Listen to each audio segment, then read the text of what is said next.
ಎಲ್ರಿಗೂ ನಮಸ್ಕಾರ. ಇದೇ ಭಾನುವಾರ 15ನೇ ತಾರೀಕು ಮಹಾಶಿವರಾತ್ರಿ ಬರ್ತಾ ಇದೆ. ವರ್ಷದಲ್ಲಿ ಬರುವಂಥ 12 ಶಿವರಾತ್ರಿ ಮಾಡೋಕ್ಕಾಗದೇ ಇರೋವಂಥವ್ರು ಮಹಾಶಿವರಾತ್ರಿ ದಿನ ಒಂದು ದಿನ ಉಪವಾಸ ಜಾಗರಣೆ ಮಾಡೋದ್ರಿಂದ ಆ ಶಿವನ ಕೃಪೆ ಕೂಡ ನಮ್ಮ ಮೇಲಾಗುತ್ತೆ. ತುಂಬಾ ವಿಶೇಷ ದಿನ. ಬೆಳಿಗ್ಗೆನೇ ಬೇಗ ಎದ್ದು ಬ್ರಾಹ್ಮಿ ಮುಹೂರ್ತದಲ್ಲಿ ನೀವು ಶಿವನ ಪೂಜೆ ಮಾಡೋದ್ರಿಂದ ಸಕಲ ಇಷ್ಟಾರ್ಥಗಳು ಕೂಡ ಈಡೇರುತ್ತೆ. ಬ್ರಾಹ್ಮಿ ಮುಹೂರ್ತ 5 ಗಂಟೆಯಿಂದ 6:15ವರೆಗೂ ನೀವು ಪೂಜೆ ಮಾಡ್ಕೋಬೋದು. ಮನೆಯಲ್ಲಿ ಈಶ್ವರನ ಫೋಟೋ ಅಥವಾ ಲಿಂಗ ಇತ್ತು ಅಂದರೆ ಪೂಜೆ ಮಾಡ್ಬೋದು.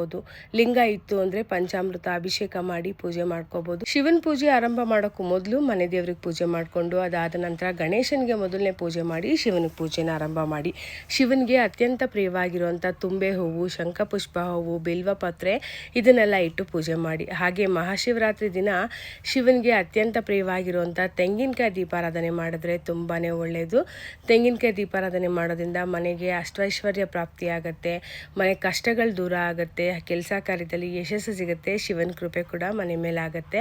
ಹಾಗಾಗಿ ಒಂದು ತಟ್ಟೆ ಮೇಲೆ ಓಂಕಾರನ ಬರೆದು ಅಕ್ಕಿ ಹರಡಿ ವಿಭೂತಿಯಿಂದ ಗಂಧದಿಂದ ಯಾವುದರಿಂದ ಬೇಕಾದರೂ ನೀವು ಶಿವನ ನಾಮನ ಬರೆದು ಗಂಧ ಕುಂಕುಮ ಇಟ್ಟು ಎಳ್ಳೆಣ್ಣೆ ಅಥವಾ ತುಪ್ಪದಿಂದ ನೀವು ತೆಂಗಿನಕಾಯಿ ದೀಪಾರಾಧನೆನ ಮಾಡಿ. ಈ ದೀಪಾರಾಧನೆನ ನೀವು ದೇವಸ್ಥಾನದಲ್ಲಿ ಕೂಡ ಮಾಡ್ಕೋಬಹುದು. ಈ ದೀಪಾರಾಧನೆ ಮಾಡಿದ್ಮೇಲೆ ಈ ತೆಂಗಿನಕಾಯಿ ಹಾಗೆ ಅಕ್ಕಿನ ಯಾರು ತುಳಿದಿರೋಂಥ ಜಾಗದಲ್ಲಿ ಹಾಕಿ ಅಥವಾ ಯಾವುದಾದ್ರು ಮರದ ಕೆಳಗಡೆ ಹಾಕ್ಬಿಡಿ.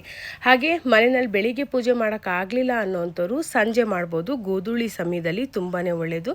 ಸಂಜೆ 6:25ರಿಂದ 8:35 ಅತ್ಯಂತ ಶುಭ ಮುಹೂರ್ತ ಅಂತ ಹೇಳ್ಬೋದು. ಈ ಸಮಯದಲ್ಲಿ ಪೂಜೆ ಮಾಡಿದ್ರೆ ಶಿವನ ಕೃಪೆ ನಮ್ಮ ಮೇಲಾಗುತ್ತೆ. ಹಾಗೆ ಶಿವರಾತ್ರಿ ಅಂದ್ರೇ ರಾತ್ರಿ ಪೂಜೆ 10:50ರಿಂದ 12 ಗಂಟೆ ತುಂಬಾ ಒಳ್ಳೆ ಮುಹೂರ್ತ. ಈ ಮುಹೂರ್ತದಲ್ಲೂ ಕೂಡ ನೀವು ಪೂಜೆನ ಮಾಡ್ಕೋಬೋದು. ಹಾಗೆ ಒಂದು ವೇಳೆ ಮನೆಯಲ್ಲಿ ಪೂಜೆ ಮಾಡೋಕ್ಕಾಗಲೇ ಇಲ್ಲ ಅನ್ನೋಂಥವ್ರು ದೇವಸ್ಥಾನದಲ್ಲಿ ನಿಮಗೆ ಸಾಧ್ಯ ಆಗುವಂಥ ಸೇವೆ ಮಾಡಿಸ್ಬೋದು. ಶಿವ ಅಭಿಷೇಕ ಪ್ರಿಯ, ಶಿವ ವಿಭೂತಿ ಪ್ರಿಯ. ಹಾಗಾಗಿ ನಿಮಗೆ ಸಾಧ್ಯ ಆಗುವಂಥ ಸೇವೆನ ದೇವಸ್ಥಾನದಲ್ಲಿ ಮಾಡಿಸ್ಕೋಬೋದು. ಶಿವನಿಗೆ ಅತ್ಯಂತ ಪ್ರಿಯವಾಗಿರುವಂಥ ನೈವೇದ್ಯ ತೊಂಬಿಟ್ಟು ಸಾಧ್ಯ ಆಯಿತು ಅಂದರೆ ಮಾಡ್ಬೋದು. ಇಲ್ಲದ್ರೆ ಪಾಯಸ ಹಾಲನ್ನು ಕೂಡ ಇಡ್ಬೋದು. ಹಾಗೆ ಶಿವರಾತ್ರಿ ದಿನ ಜಾಗರಣೆ ಹಾಗೆ ಉಪವಾಸಕ್ಕೆ ಹೆಚ್ಚಿನ ಮಹತ್ವ ಕೊಡ್ತಾರೆ. ಸಾಧ್ಯ ಆಗೋ ಮಟ್ಟಿಗೆ ಜಾಗರಣೆ ಇರೋದಕ್ಕೆ ಪ್ರಯತ್ನ ಪಡಿ.